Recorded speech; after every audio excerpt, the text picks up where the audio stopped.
लेक वयात आली की एका बापाचं मन कसं तिळतिळ तुटायला लागतं हे मी तुम्हाला या कवितेद्वारे सांगते. तुझ्या एका खळखळून हसण्याने घर माझं गजबजायचं. चिमणे तू गेल्यानंतर आम्ही कोणाकडे बघून खुश व्हायचं. तुझा प्रत्येक हट्ट पूर्ण करण्यासाठी धडपड मी करायचो. तुझी सगळी हौस पुरवावी म्हणून माझा सगळा थकवा मी विसरायचो.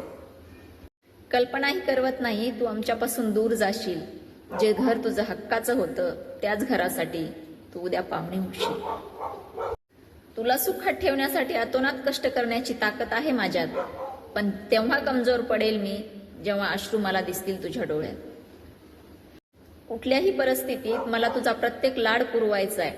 कुठल्याही परिस्थितीत मला तुझा प्रत्येक लाड पुरवायचा आहे, कारण मला माहित आहे माझ्या काळजाचा तुकडा एक दिवस मला दुसऱ्याच्या हाती सोपवायचा आहे.